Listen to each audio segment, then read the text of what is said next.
Make no mistake about it, a lot of the people out here are just parasites. They're energy vampires. They're vessels of the devil. They are coming to kill, steal, and destroy. And what you have to do is to make sure that you're becoming the best version of yourself each and every day, becoming the version of yourself that no one else thought you could ever be, so that you can actually get to the point to where God will vindicate you in front of these parasites that wanted to break you and steal everything that you had, just destroy you from within. And you see, the devil uses certain sins against you to entice you into destroying parts of who you are and parts of what you're trying to build. Because if you're building something that Yahuwah, God, wants you to build, and the devil doesn't want to see you do that, you have to think to yourself, if you are not an enemy to the devil, what makes you think that you're going to be an ally to the Most High? Now, this is something that everybody must ask themselves, specifically people that say that they follow Christ, quote unquote. Do you really? Because if the devil's not attacking you, then the devil's okay with where you're at. Now, me, myself, I'm attacked on the freaking daily. It's something new every day. You cannot get a break from this. You can't catch a break. You're always on the front lines of the spiritual fight. I'm damn near an admiral in God's military at this point. This is the way that it is. This is the way that it has to be. And I wouldn't have it any other way, because I know for a fact I'm standing in the truth and I'm living and abiding in the truth. Just like Yeshua asked me to. Jesus, for those of you that may not know. I'm beginning to transition from using the Jesus or God terms to Yeshua and Yahuwah, because I had a revelation recently where it was important for me to really get at the original Hebrew names, because calling them by their actual Hebrew names, the names that they were given, for me it just seems more powerful and it's more connected and grounding to me. But anyway, just so everybody knows going forward though, but you have to really recognize that these people, a lot of the times in your life, it could be family, it could be partners in your business, or it could be a relationship that you're within or with somebody in. And these people may seem like they're not trying to just take from you on the outside. It may seem like they have something to give, they have something to offer, but you have to recognize a manipulator when you see one. Okay, well, how do you recognize people that are trying to manipulate or gaslight you or to take something from you? They're going to act as if they're the ones doing you a favor from the very beginning. Okay, they're going to act like, oh, well, I went to bat for you, basically. Like, oh, I went and did this for you. And there's nothing wrong with giving value first. But to hold that over the person as a form of leverage, that's where it's like, well, how true can this person really be? Because if you're going to give something for free, give it for free. I give these videos on YouTube for free. They're available for you. Go ahead, watch them. Now, if you want to get into other parts of what I've got for Regal Change, like the Regal Change Academy or consultations that I do, why should I give you deeper insights and spiritual understandings and life understandings in general that I went through hell and back for? Why should I give you all of that for free exactly? Why should I give you any of this kind of stuff for free that's going to be on the way deeper level that only a select few people can truly understand and appreciate? Because you know what I've noticed about a lot of these freaking parasites out there?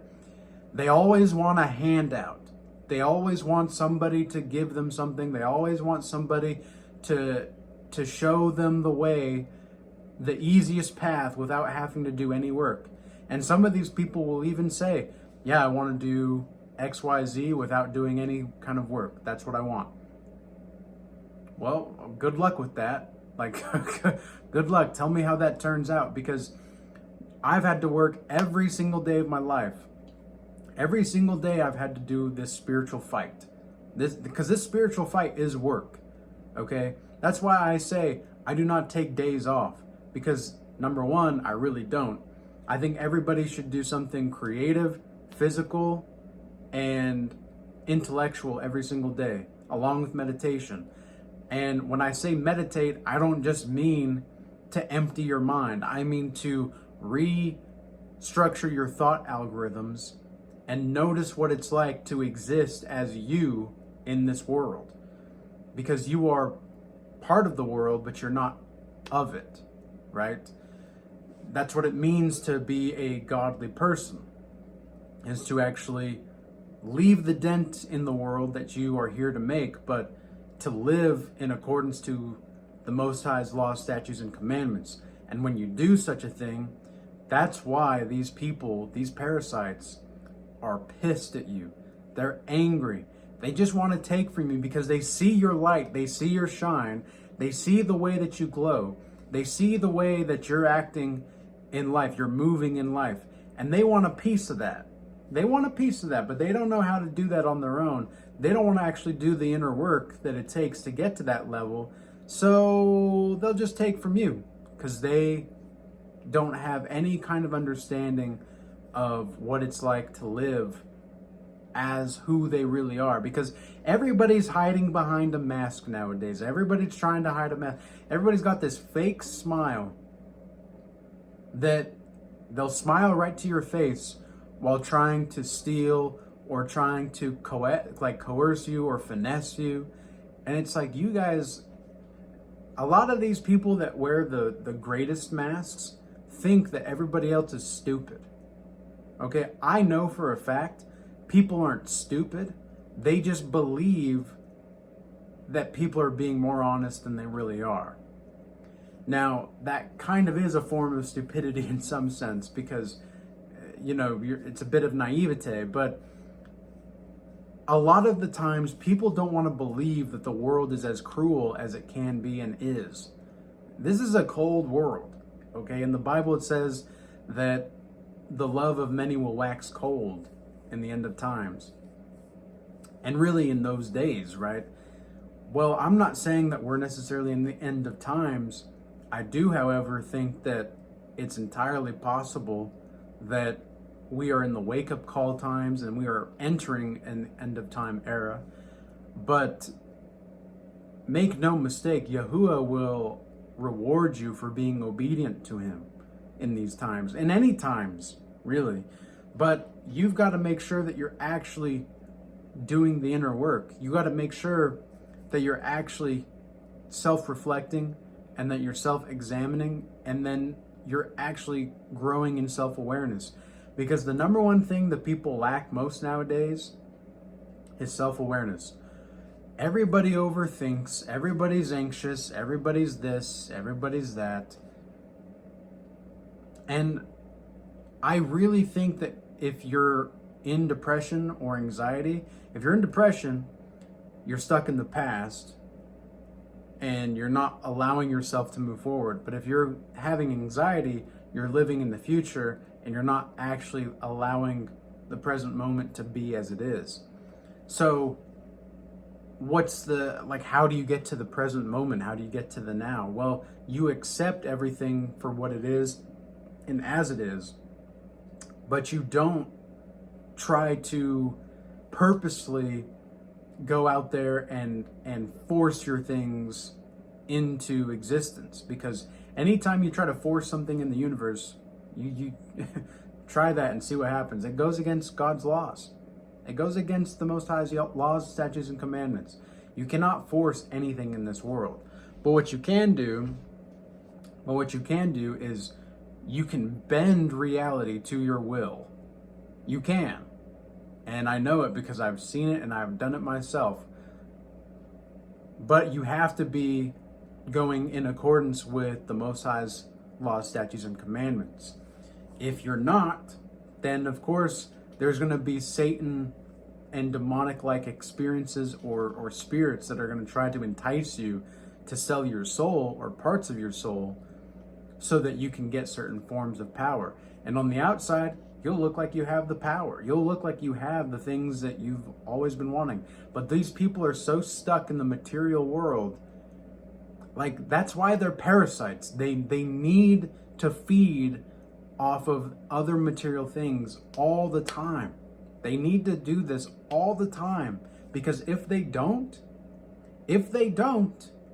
they're not going to be able to survive, because they can't create that inner light in themselves. They don't have a relationship to the Most High. They don't have a relationship to the source of creation. They don't have a relationship to life itself. They only want and care about themselves. And a lot of these times, this is what's so crazy, is this is one of the reasons why we have such a narcissistic society. A lot of these people don't even see what they're doing wrong. They don't. It's like, if you're not naive in this world, you're a narcissist. And we've got people that are codependent, naive people on one side. We've got narcissists that just take on the other. And then we've got the people in the middle that are just trying to live their lives, that are just trying to live in reality. And all you have to do to be vindicated is to ensure that you are 110% focused on improving yourself every single day. You're making sure that your physical, spiritual, emotional, and financial well-being is intact, because we do live in a material world. Like, you kind of have to have the finances and the physical capacity to do certain things. Obviously, if I wasn't as fit as I am, I wouldn't be able to be doing as much as I am. I don't think, if it weren't, like, how do I say this? If it weren't for my endurance, if it weren't for my ability to physically exert myself, I wouldn't have the same kind of mental fortitude that I do now. And so everything is connected, right? You've got to maintain your body so that you can maintain your emotional health. And you've got to maintain your emotional health so you can maintain your spiritual health.